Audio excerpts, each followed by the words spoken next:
Boa noite, meus irmãos. Hoje, dia 16 de outubro de 2023, segunda-feira, estamos iniciando os trabalhos na casa de Abel Sebastião de Almeida. Como sempre o fazemos, rogando a Deus, nosso Pai de infinito amor e misericórdia, a Jesus, nosso querido e amoroso Mestre, amigo incondicional de nossas almas, a Maria de Nazaré, nossa Mãe Santíssima, que nos envolvam a todos no manto de paz e de amor, que a nossa psicosfera esteja preparada para os trabalhos que se desenvolverão na noite desta segunda-feira. Bem, meus irmãos, agora nós vamos organizar a nossa mente, para os estudos, para os próximos passos. Eu vou pedir à nossa irmã Andréia que faça a gentileza de proceder à leitura da nossa página de preparação. Boa noite, meus irmãos. Vamos, então, dar seguimento aqui à leitura do livro Pão Nosso, pelo Espírito de Emmanuel, a psicografia de Francisco Cândido Xavier, para nos harmonizarmos. Tendo o mesmo combate que já em mim tendes visto e agora ouvis estar em mim. Paulo, Filipenses 1:30. Em plena juventude, Paulo terçou armas contra as circunstâncias comuns, de modo a consolidar posição para impor-se no futuro da raça. Pelejou por sobrepujar a inteligência de muitos jovens que lhe foram contemporâneos. Deixou colegas e companheiros distanciados. Discutiu com doutores da lei e venceu-os.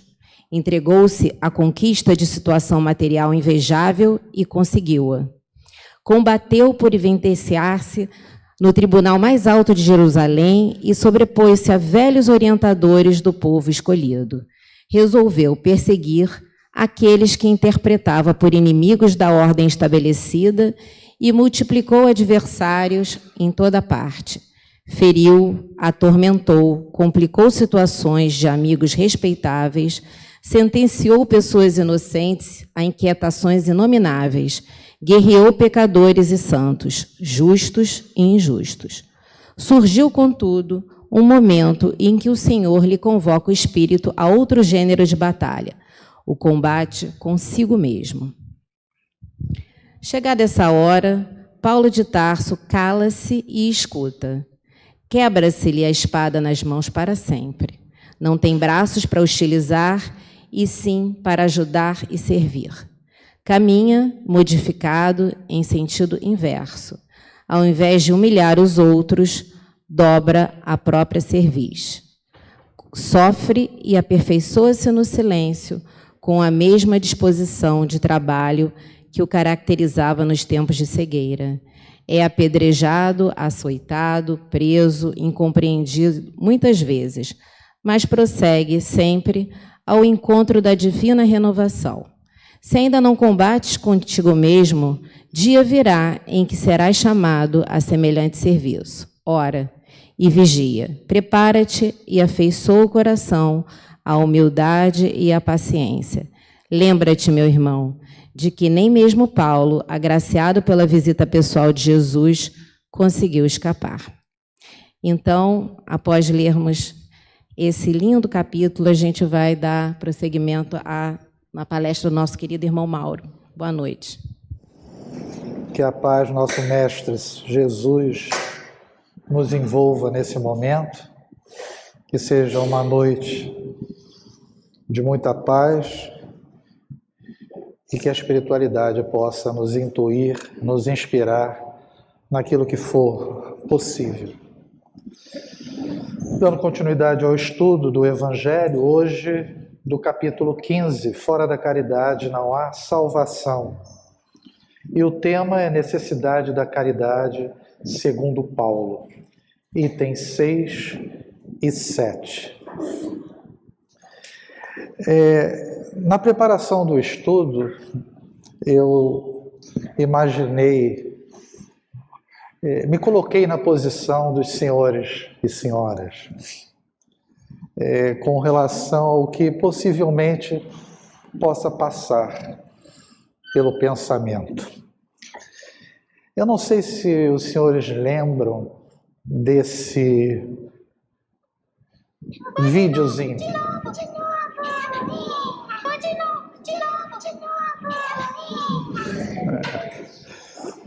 Meu filho via muito isso, né? E eles tinham essa expressão, se puder apagar só um pouquinho aqui, acho que fica melhor. Tinha essa expressão, né? De novo, de novo, de novo. Eu imagino que isso ocorra quando alguns expositores, né? Palestrante é Divaldo, a gente só faz estudo, não faz palestra. E deve passar, poxa, o Mauro vai falar novamente isso, vai falar a mesma coisa. Outros também repetem o tempo todo. A gente colocou aqui algumas expressões e assuntos repetidos, né? Deus não nos pune, né? É uma realidade. Os nossos erros, consequências nossas, né? Vamos assumir essas consequências. Somos espíritos imortais, o que é importante a gente ter ideia, porque a grande fatalidade nossa é viver. Morrer é apenas um estágio. Nossa caminhada evolutiva é um processo. Minha esposa fala que eu adoro falar essa palavra, processo. Mas é um processo lento, mas que, para nossa sorte, pela bondade de Deus, todos nós iremos chegar, né, à felicidade, à angelitude, ou chegarmos a espíritos puros. Nossa progressão depende da evolução intelectual e moral. Muitos falam, né, as duas asas que devemos conquistar para alcançar essa progressão, né? A moral e a inteligência. Devemos perdoar não 7, mas 70 vezes 7. E fora da caridade não há salvação, que é muito repetitivo. E é interessante que, se é repetido, é porque ou fazemos mal ou não fazemos, né? Então, eu acho que é importante a gente refletir a respeito disso, porque vão existir, as expressões são parecidas e, lamentavelmente, para todos vocês nessa noite, não haverá nenhuma novidade. Tudo o que eu disser aqui, outros já disseram de maneira talvez um pouco diferente. Em literatura existe aquela chamada licença poética, né? O poeta pode escrever e ir de encontro a algumas regras da linguagem. Eu vou me dar o direito a fazer uma licença, né, interpretativa. E a intenção é que vocês sejam induzidos a acreditar naquilo que eu estou falando, no caminho que eu quero direcionar todos vocês. Vamos iniciar com a necessidade da caridade, que é o tema, né? E como eu gosto muito de dicionário, né, Sara, o pai dos burros, necessidade tem o sentido de ser algo que é inevitável. E caridade tem o sentido de ajudar. Então nós temos aqui, já que falo tanto de processo, o início, que é a caridade material. A caridade material é o início dessa nossa caminhada para nos tornarmos mais amorosos com aquele que está ao nosso redor. Só que ela não para só aí. Necessidade é algo também essencial. E a caridade tem o significado de amar. Nós temos, nesse sentido, a caridade moral, que é a mais difícil, porque a caridade material, mais fácil, você doa alguma coisa materialmente e às vezes é indiferente àquela pessoa que você está doando. Indiferente no sentido que há um certo, às vezes em determinados momentos, afastamento. Não existe uma certa ligação, é mais fácil. Às vezes até um ato de se livrar da pessoa que às vezes está te pedindo na rua alguma coisa. E hoje são muitos que pedem. É claro que é complicado, às vezes, você tentar adivinhar quem está sendo sincero nesse pedido. E às vezes nós falhamos. E talvez para que não haja essa falha, não tenhamos muito esse sentido de querer descobrir se o que vai ser dado por nós vai ser bem utilizado. A responsabilidade é de quem recebeu e o que vai fazer com aquilo.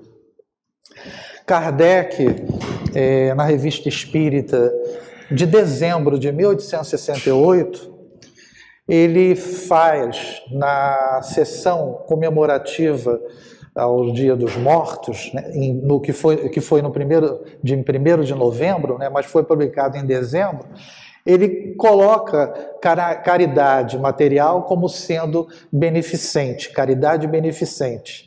E a caridade moral como caridade benevolente, né? A beneficência é o ato praticado materialmente, né, da doação. Agora, o principal é você ser bondoso em todos os aspectos, né, do seu dia a dia, com aquele que precisa. E Paulo, né, já que o nosso tema é necessidade da caridade, segundo Paulo, segundo São Paulo, ele coloca a caridade nesse patamar. Né? Tanto que algumas escrituras, traduções, caridade tem o significado de ágape, que é amar. Né? E chegando nesse ponto, a gente recai no mandamento maior, né? Amar a Deus e ao próximo como a si mesmo. Joana de Ângeles nos comenta que nós invertemos a ordem, né? Primeiro nos amamos para depois ter condições de chegarmos ao próximo da maneira que deveríamos, com amor, né? E assim amar a Deus. Né? É uma escadinha. Né? Então a reflexão nesse início é justamente o amar a si mesmo. O que isso significa? Será que é ampliar aquilo que já é ruim em nós, que é o egoísmo, o orgulho, a vaidade? Claro que não. Mas o sentido é difícil, né? Porque amar a si mesmo pode conduzir para esse lado equivocado, como eu falei, já muito acentuado em nós. Mas nós vamos recorrer no livro O Consolador, que Emmanuel nos diz o seguinte: como entender o amor a nós mesmos segundo a fórmula do Evangelho? E Emmanuel nos responde: o amor a nós mesmos deve ser interpretado como a necessidade de oração e de vigilância que todos os homens são obrigados a observar. Jesus falou, né? Vigiai, orai, orai e vigiai. Somos obrigados por quem? Por Deus? Não. Nós somos obrigados porque é uma necessidade. Se não orarmos para fazermos essa ligação com o Pai, as coisas ficam mais difíceis. O equilíbrio se torna mais difícil de ser alcançado. E sem vigilância, a queda ainda é maior. Porque vamos estar completamente o quê? Conduzidos ao léu. Né? Então, a oração dá esse elo de ligação com o Pai. E esse elo de ligação com o Pai permite, talvez, que as nossas ações no dia a dia possam ser mais equilibradas. E talvez erremos menos. Né? E Emmanuel continua: amar a nós mesmos não será a vulgarização de uma nova teoria de autoadoração. Esse amor deve traduzir-se em esforço próprio, em autoeducação, em observação do dever, em obediência às leis de realização e de trabalho, em perseverança na fé, em desejo sincero de aprender com o único mestre que é Jesus Cristo. Nossa, muita coisa, né? Fazemos tudo isso? Será que fazemos bem tudo isso?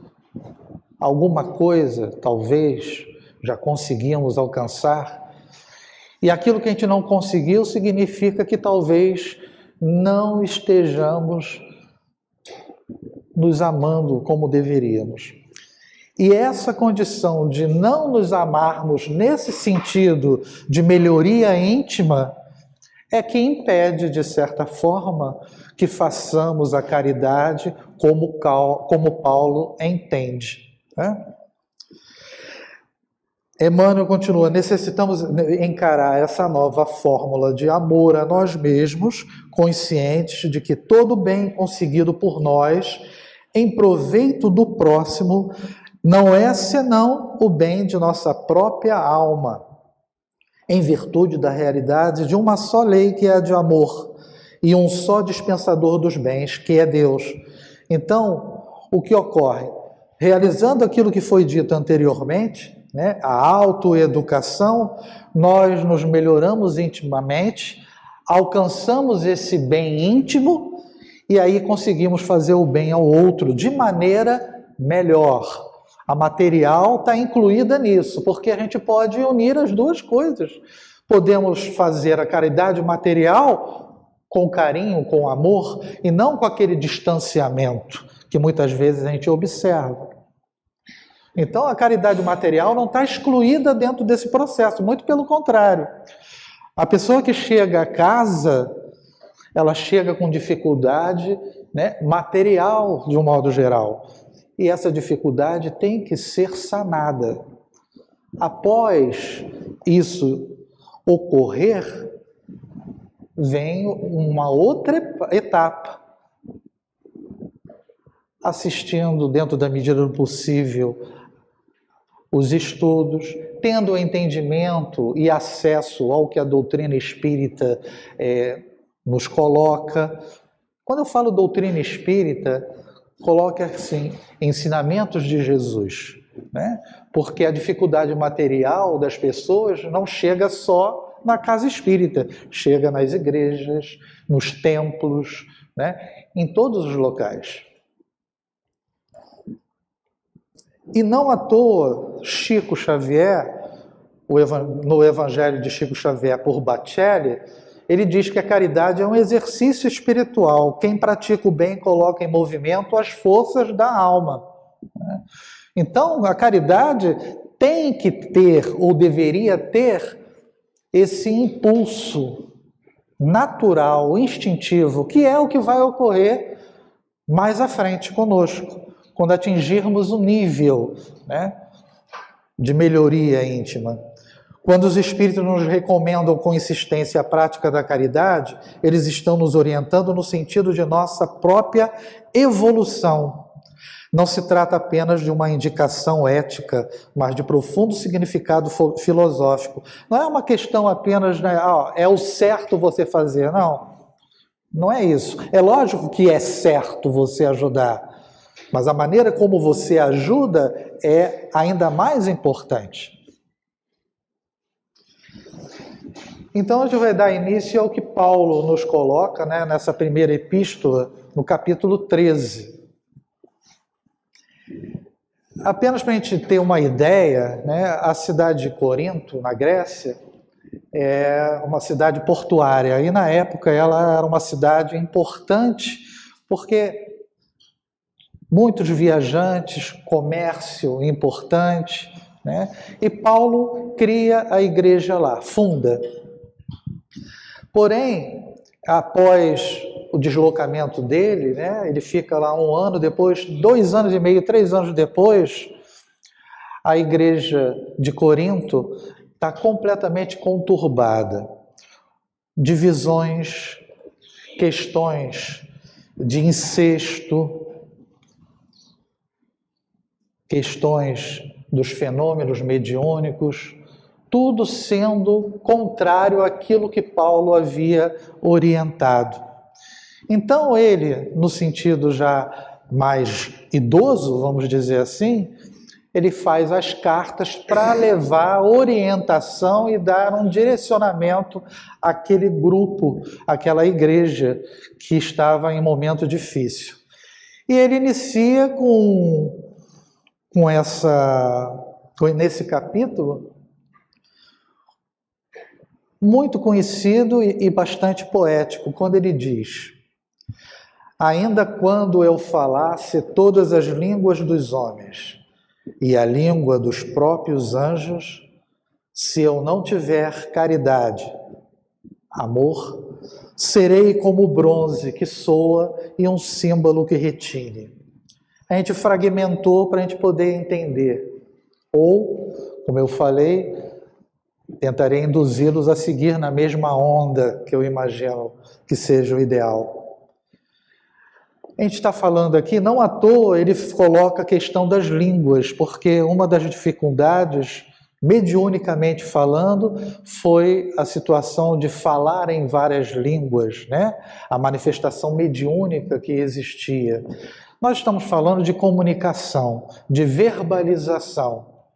E naquela ocasião, a igreja, aqueles que estavam no púlpito, né, tinham conhecimento e falavam em diversas línguas, ou o fenômeno mediúnico ocorria. Só que muitos ali não entendiam a língua que era falada. Então, soava como algo que é inútil.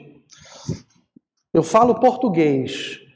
Muitos, lógico, entendem o inglês, mas eu começo a falar uma língua um pouco mais difícil, um japonês, por exemplo, né, Sayumi?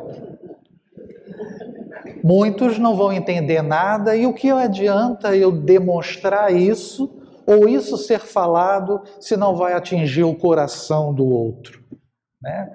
Então a gente está falando de uma verbalização que apenas soa às vezes bonita e não tem o sentido, o sentimento, o coração colocado ali.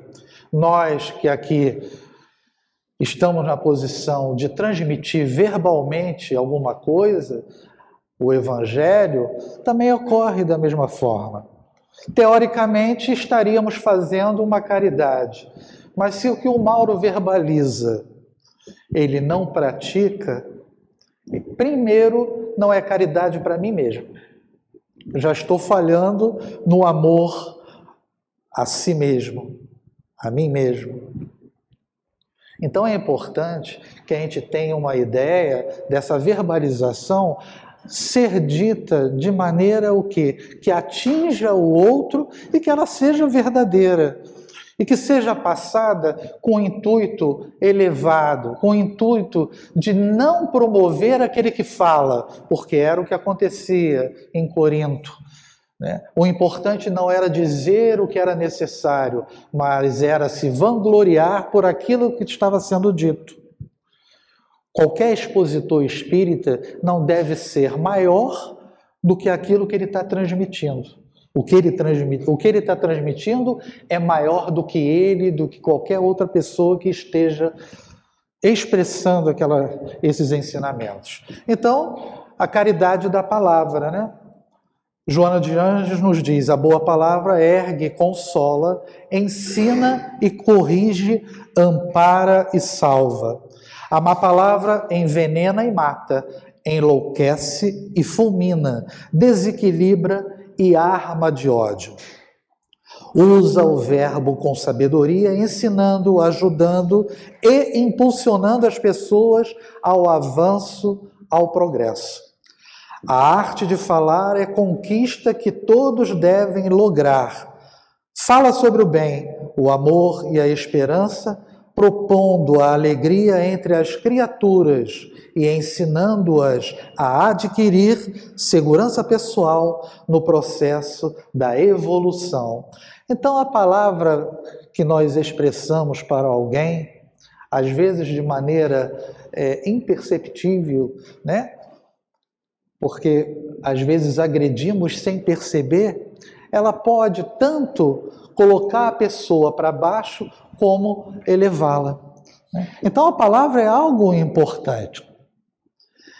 Eu me recordo em determinado momento, situação, que eu escrevi dizendo: momento mágico. É um momento em que algumas pessoas chegam próximo de ti, da gente, e começa a dialogar, a desabafar. Em algumas situações isso ocorreu, você se vê tipo assim, nossa, não tenho condições de ajudar. Só que aí acontece a mágica. De alguma maneira, e a gente sabe o que é, espiritualmente falando, você é ajudado. Quando você vê, você começa a falar, a transmitir coisas que vão aliviar a dor daquele que chega próximo de você, solicitando o quê? Algo para amenizar o seu sofrimento. Uma palavra amiga. Mas não podemos esquecer também que em determinados momentos existe a caridade do silêncio, né? É melhor às vezes você se calar diante de determinadas situações. Ou, quando aquele que te ofende, você não retruca, cala-se, que é mais fácil e é mais caridoso. Caridoso para aquele que está no embate contigo e caridoso consigo mesmo, porque você não entra no mesmo nível vibratório do outro. E Paulo continua dizendo, ainda quando tivesse o dom de profecia que penetrasse todos os mistérios.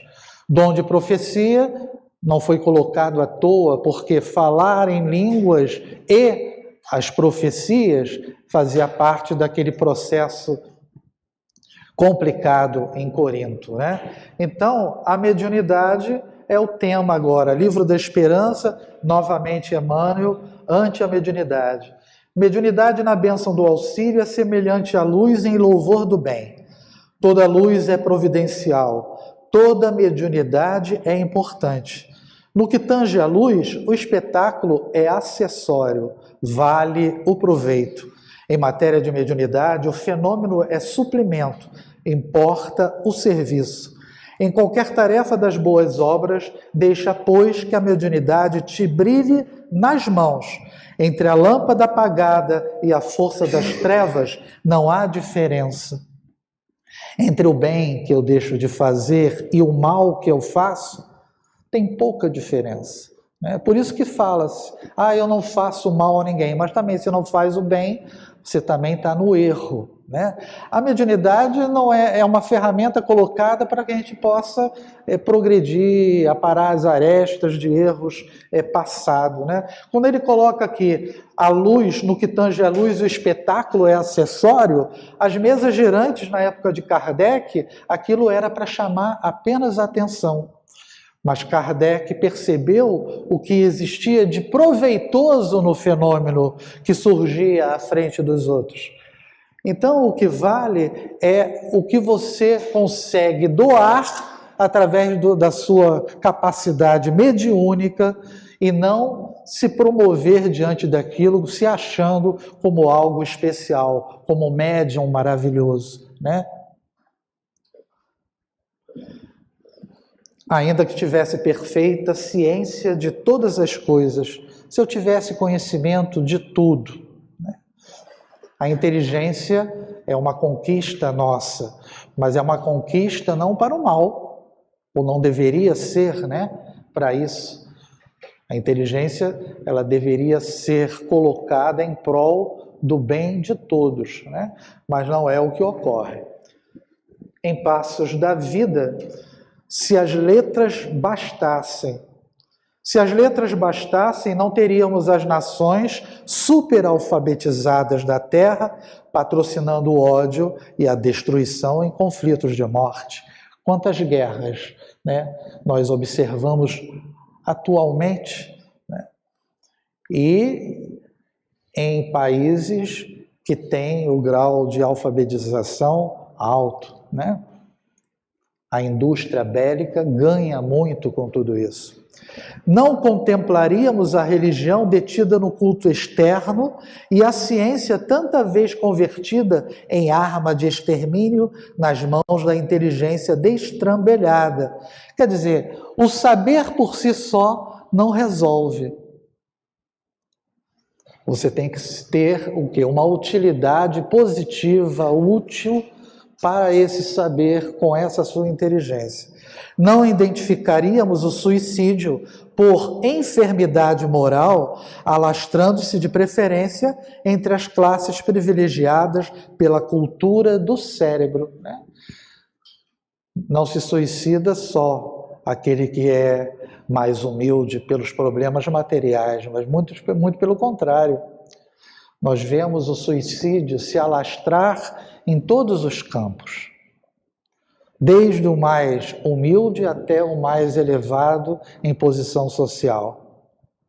Não vale ensinar tão somente a técnica do fazer.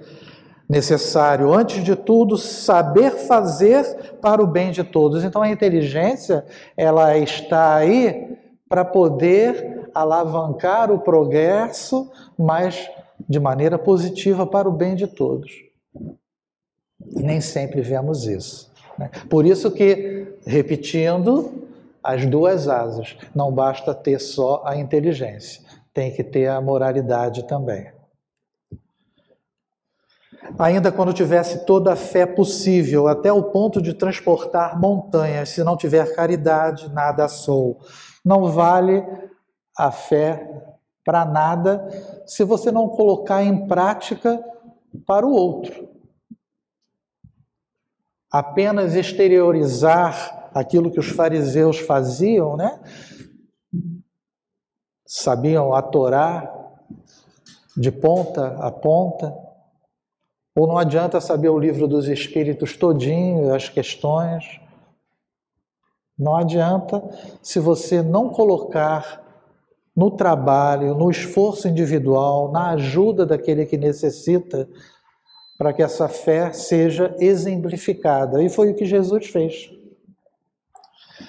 E o apóstolo Tiago, em sua carta, né, ele nos coloca: meus irmãos, que aproveita se alguém disser que tem fé e não tiver obras. Porventura a fé poderá salvá-lo? Quer dizer, só por eu crer e saber de ponta a ponta tudo, isso vai me tornar melhor? Vou atingir o reino dos céus por causa disso? Bem veis que a fé cooperou com as obras e que pelas obras a fé foi aperfeiçoada. O esforço, o trabalho no bem amplia a fé que eu tenho em Deus. Amplia e confirma tudo isso que a doutrina nos coloca. Fora da caridade não há salvação. Essa salvação fora da caridade não há salvação é no sentido de trabalho, esforço. Trabalho material, auxiliando e também amando e fazendo a caridade moral. Vedes então que o homem é justificado pelas obras e não somente pela fé, porque assim como o corpo sem espírito está morto, assim também a fé sem obras é morta. De nada vale só eu entrar em ligação com o Pai e não agir. Nessa parte do que Paulo nos trouxe, a gente falou do dom de profecia, da ciência de todas as coisas e toda a fé possível, né? E aí, fazendo aquela interpretação que eu comentei com os senhores, o dom de profecia significa a ciência, né? O fenômeno mediúnico. A ciência de todas as coisas significa a filosofia. E toda a fé possível significa o aspecto religioso que a doutrina espírita nos traz. O tríplice aspecto tão importante da doutrina. Chico comentava que Chico era uma pessoa alegre, né? E em determinadas situações cômico. Em determinado momento ele dizia que a filosofia é um questionamento incansável. Ele dizia que a ciência já conseguiu aliviar, né, através da anestesia, as dores, né, físicas do homem. Mas nem a ciência, nem a filosofia conseguia amenizar a dor da perda do filho em uma mãe. A religião, sim.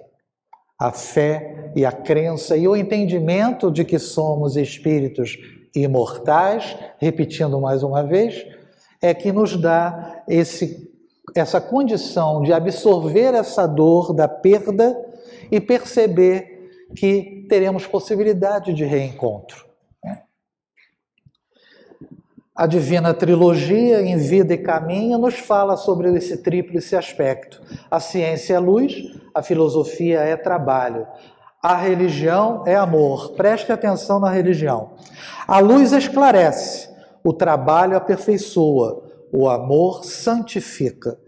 Com a ciência experimentamos, com a filosofia concluímos, com a religião edificamos. A luz sem trabalho e sem amor pode reduzir-se à beleza inútil. O trabalho sem amor e sem luz pode ser mera perturbação. O amor sem luz e sem trabalho pode converter-se em egoísmo fanático, né? Quantos dizem amar o outro, mas na verdade não amam, só possuem, né? Eu adoro falar de Khalil Gibran, vou ser muito repetitivo, mas ele tem uma frase que diz: o amor limitado procura a posse do amado, mas o amor ilimitado nada procura senão a sua própria realização.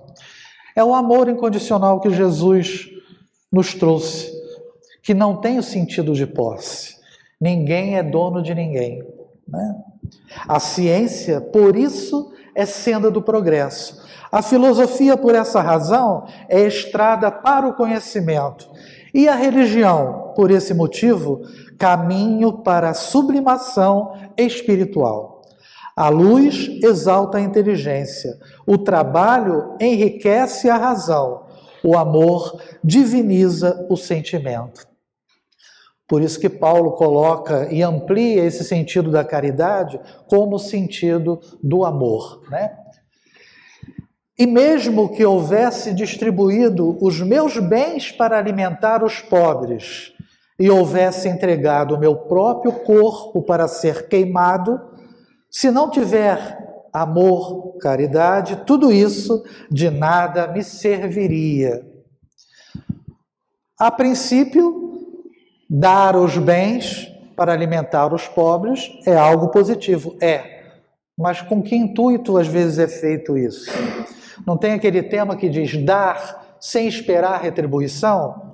É possível que o pobre, entre aspas, não pudesse retribuir, mas às vezes a expectativa de quem deu é que está fazendo isso para alcançar, entre aspas, o reino dos céus. E a intenção não é essa, né? E outra coisa aqui, o corpo para ser queimado, o exagero, né? O exagero de você realizar provações voluntárias, que a gente vai ler logo depois desse slide, que está no tema provações voluntárias e mortificações, onde nós colocamos ou propomos a nós mesmos sofrimentos que a Deus não significa nada, porque não há mérito em você realizar alguma atividade ou coisa física, seu corpo, achando que isso vai alcançar algo de melhor do outro lado. Há de se ter o quê? Um objetivo maior. Se é para auxiliar o outro, você pode até perder a sua própria vida. Existe esse estudo, sacrifício da própria vida. Mas se não houver interesse, né, aí é suicídio. Mas se a intenção é ajudar, aí é colocado. Mas quem somos nós para saber que o meu ato, se eu fizer isso eu vou morrer, mas eu vou ajudar o outro? Ótimo. Mas ele tem certeza que vai morrer? Deus não pode auxiliar, ele pode salvar o outro e se salvar também. Então a gente não tem ideia das coisas.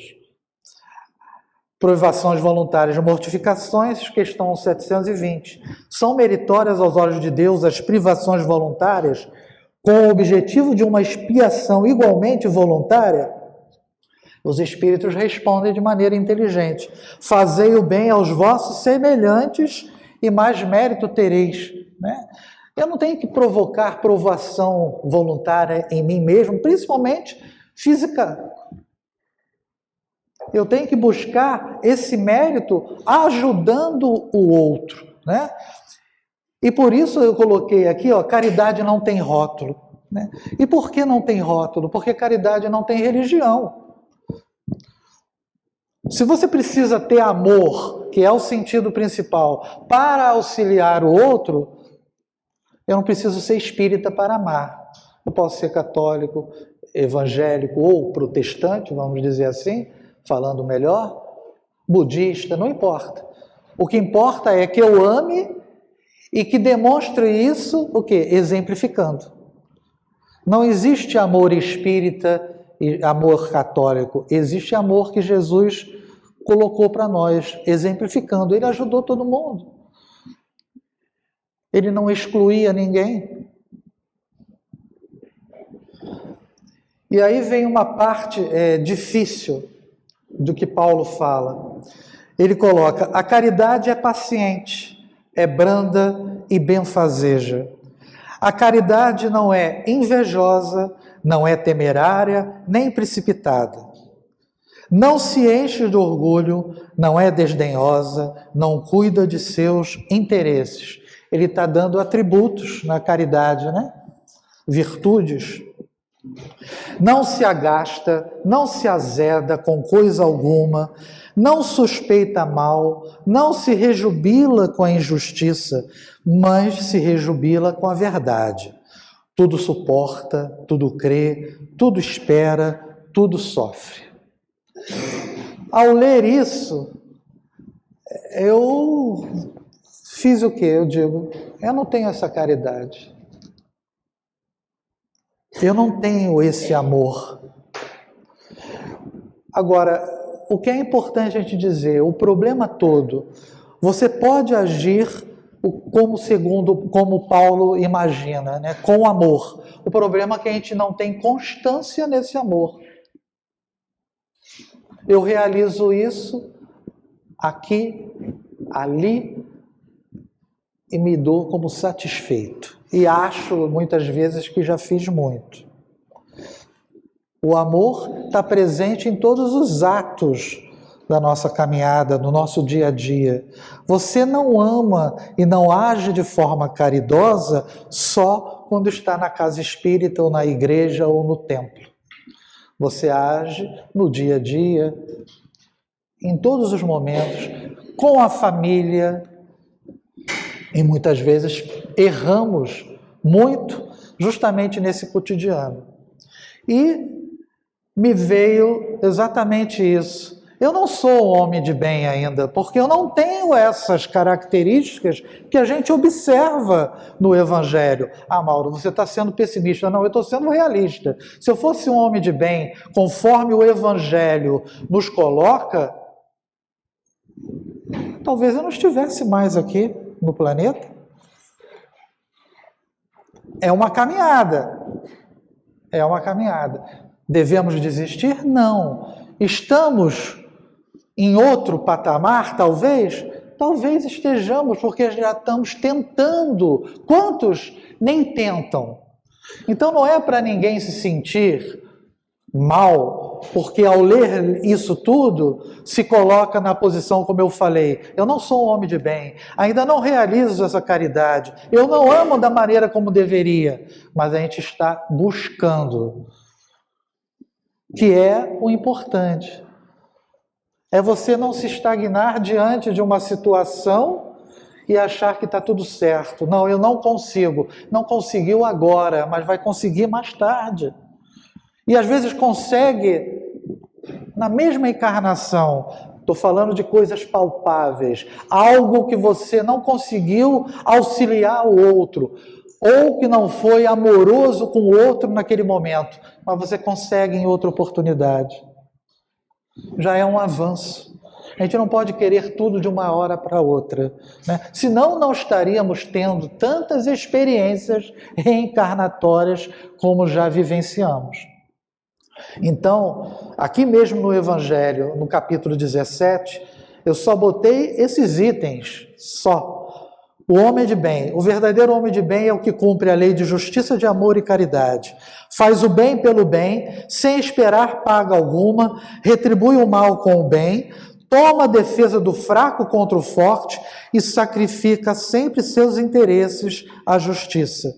Não alimenta ódio, nem rancor, nem desejo de vingança.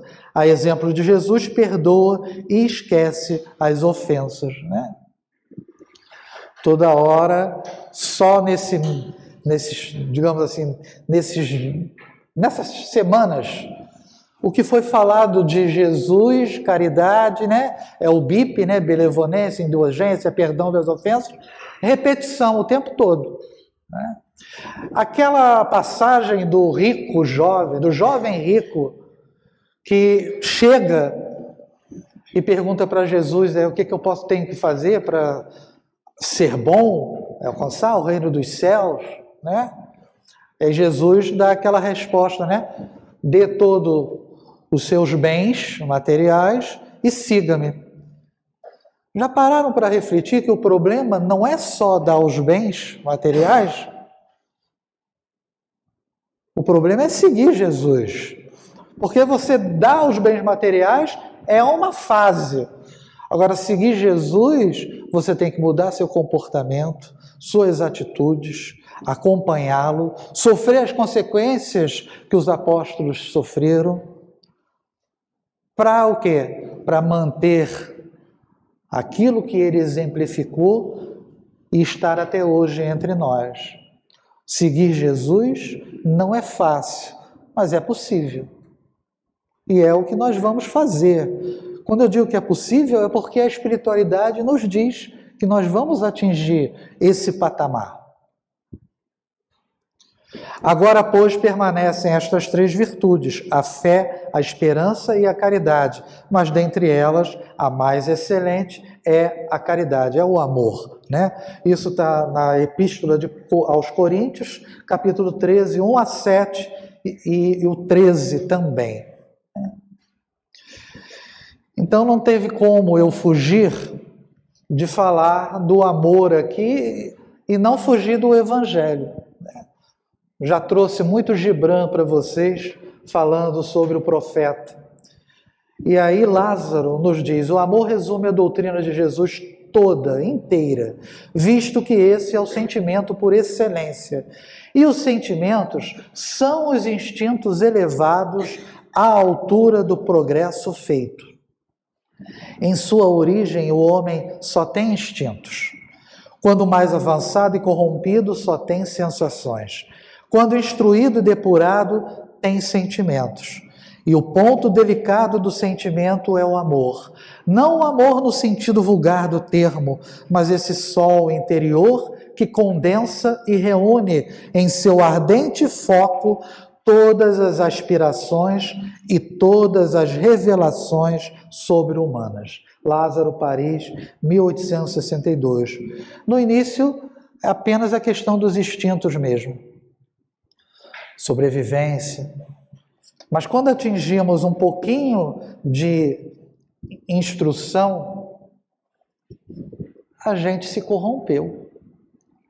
Se não estivéssemos corrompidos, não estaríamos onde nós estamos hoje. Por isso que depurado e instruído, né? Porque, veja bem, a primeira etapa é avançado. Saímos daquela fase instintiva que permanece conosco. Não nos abandona porque fomos ou adquirimos a inteligência, mas nos corrompemos através do quê? Das sensações, daquilo que o corpo me possibilita, daquilo que eu vejo, daquilo que eu falo e eu ouço e que me perco. Mas instruído e atingindo a condição de pureza, esse sentimento se eleva. É uma gradação. Assim como também o aspecto sexual. Desejo, instinto, desejo, paixão. Aí vai mudando, vai tendo um crescente, até chegar no amor de você doar-se tanto àquele que você ama, que não importa se você está feliz ou não, o que importa é que o outro seja feliz. Esse é o amor renúncia. É o amor que hoje nós ainda não conseguimos ver, ou perceber, ou doar ao outro.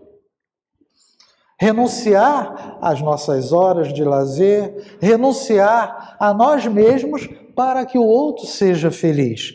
E é uma renúncia falsa, porque os Espíritos falam que quando você atinge esse bem que você faz para o outro, significa que é o bem que você já atingiu em si mesmo.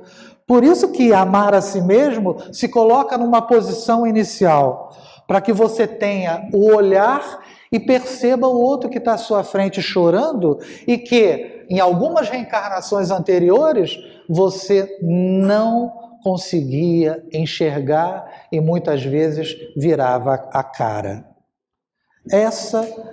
Esse é o comportamento, é o amor maior e o amor e o sentido de caridade que Paulo quis trazer nessa epístola. Nós vamos encerrar, para variar, não com uma mensagem, mas com uma prece. Não é uma prece espírita, é uma prece poética, né?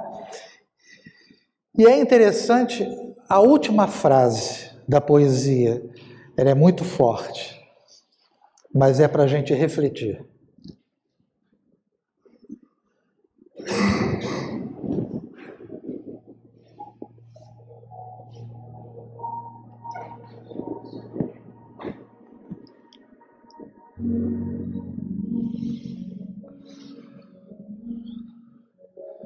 Senhor, que és o céu e a terra, que és a vida e a morte,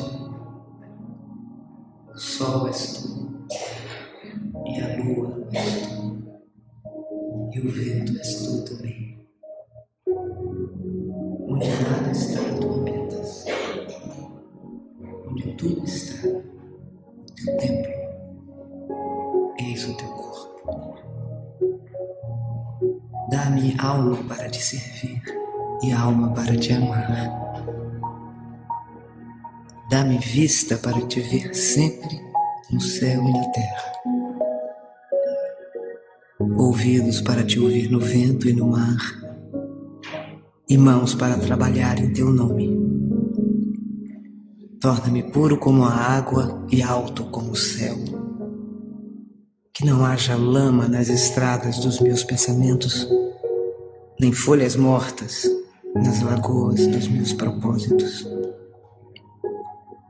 Faze com que eu saiba amar os outros como irmãos e te servir como a um pai. Minha vida seja digna da tua presença.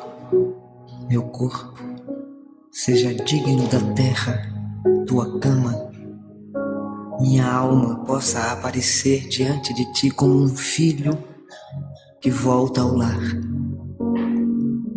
Torna-me grande como o sol, para que eu te possa adorar em mim.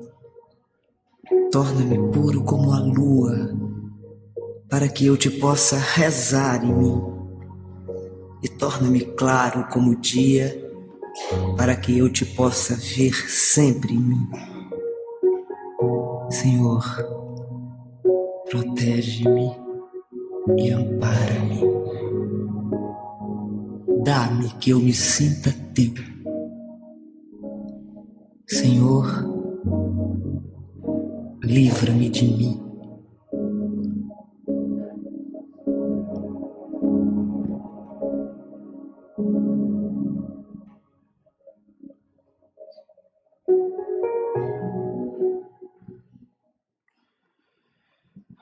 Livra de mim, né? Deus não se livra de ninguém. Livra-me de mim, do meu orgulho, do meu egoísmo, da minha vaidade. Isso é trabalho nosso. Deus apenas espera que façamos isso o mais rápido possível e que alcancemos esse amor que Ele tanto espera que tenhamos em nossos corações e em nossas atitudes. Muita paz a todos.